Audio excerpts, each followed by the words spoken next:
Hey, this is Donna Castillo, and I'm with Keller Williams, and I'm also the real estate problem solver. I'm here with you Friday morning. We're going to take 10 and talk to Fidelity National Title. I'm here with these two wonderful women. Why don't you guys introduce yourselves? Great. Thank you, Donna. It's always an honor to have the opportunity to speak on any of our title and escrow subjects, especially we have the opportunity to work with somebody as highly regarded as you are. So this morning, it's my pleasure, like you said, my name is Elizabeth Castillo, and I'm the sales executive here at Fidelity National Title.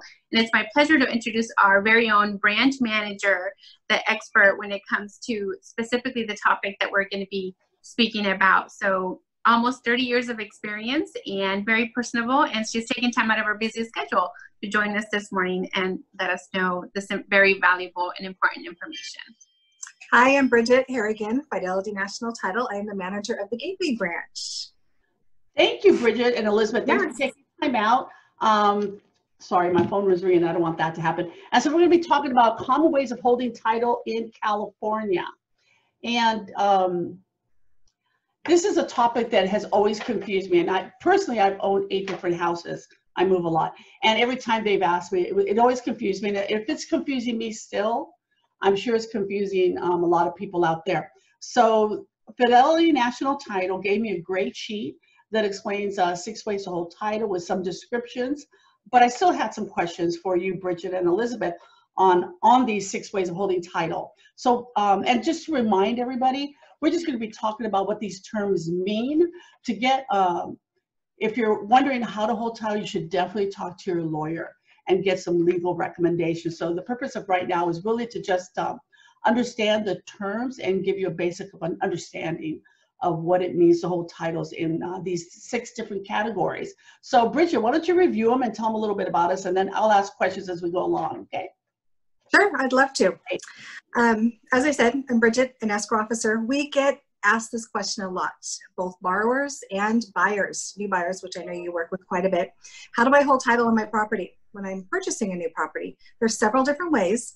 And as Donna said, please, everybody's situation is different. Check with your attorney. But I'm going to go over some common ways with you. One of them is community property. Community property can be held by married spouses when they hold title together. There is joint tenancy. Any number of people can hold title as joint tenancy. They own equal portions of the property.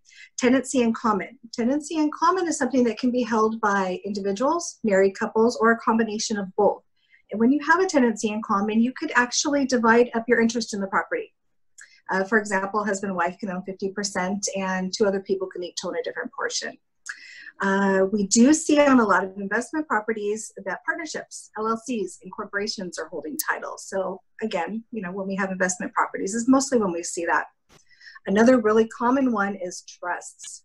There are so many different trusts. The trust actually holds title to the property, and you or the borrowers are the trustees of the trust, and will do the signing and acting on behalf of the trust. There is also community property with the right of survivorship.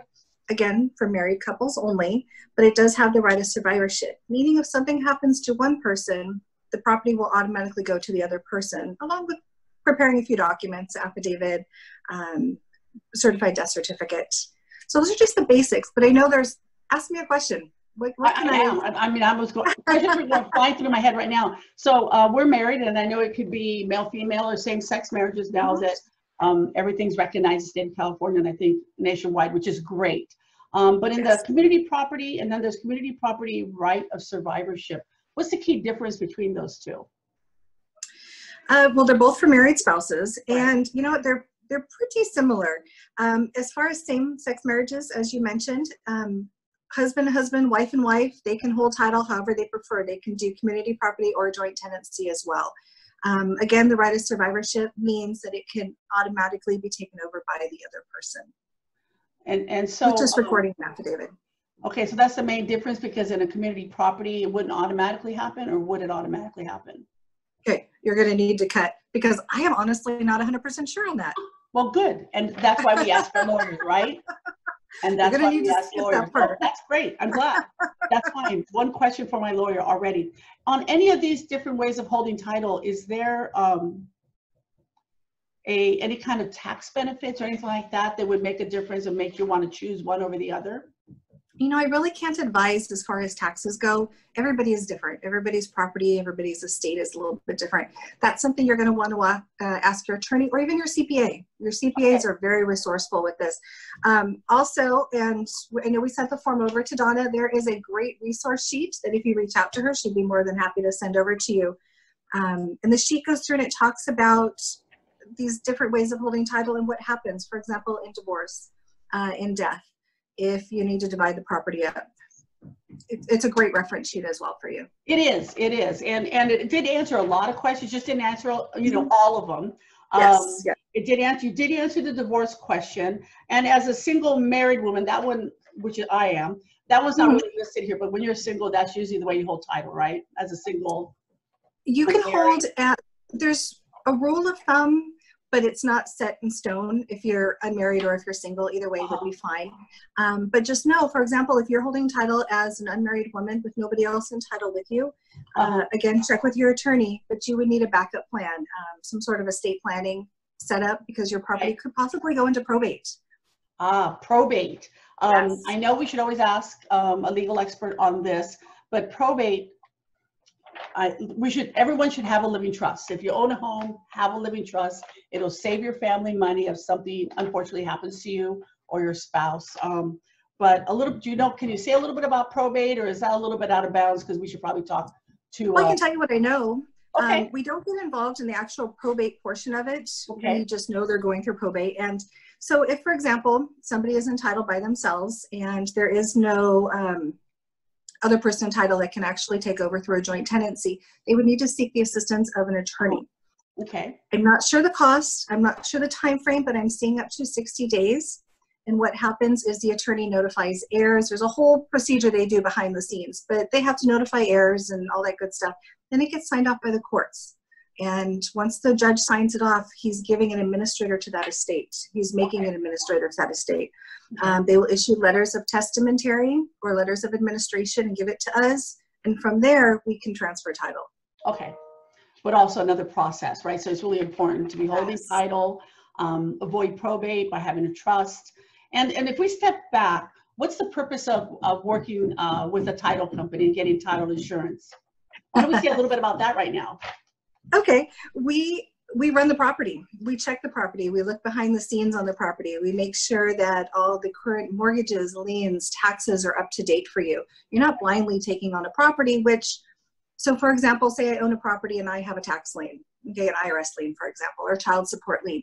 That's attached to my property. When I own that property, it's attached to it. And if I turn around and I sell it to Elizabeth on the street without going through a title company, my liens are going to stay there. She is inheriting that property along with my problems. So we're going to ensure clear title to the new buyers, which also protects your seller from somebody coming back to them later. Yes, yeah. So, I asked that question, and I'm sorry if you hear some knocking, but there's some work going on at the house. So I apologize if you can hear that. I asked that question, and it's really important because I did go through title. I did have a client sign the paperwork to sell the property, and everything was fine. And then title alerted that he was only 50% owner, and there was another owner that did not know. And so it's your job super important to make sure that title is clear when we go to sell a home. And so that's why title is important and how you hold it. If you don't hold it correctly, you don't want somebody to be able to sell something and you would lose your interest in that property or vice versa, right? So correct. And one of the benefits of joint tenancy is you own equal portions of the property. So if you and I own a property together, I can't sell it out from underneath of you without you knowing about it. Right. So we would both need to execute that deed. Yeah. So important. Yeah. So this was a duplex that, they have one connecting wall, one family member was in one house, the other family member was in the other, and they weren't able to separate the units because of that one common wall. The city would not agree to that. And so he did put it on the market, and luckily we were able to find out in time. I mean, we wouldn't have been able to sell it anyways, but it was really fortunate that we were working with the title company to find that out before, we went too far down that road. And so, okay, so we have 6 ways right here for, on how to hold title. Those are the common ways of holding title in California. Is there anything else you want to say about these? It's just very important. When we ask you the information, please take the time to read about it.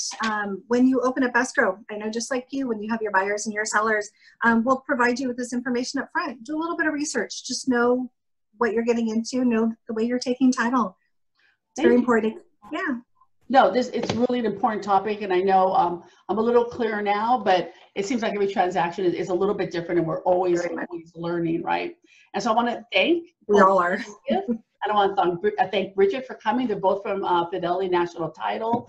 Love working with you too.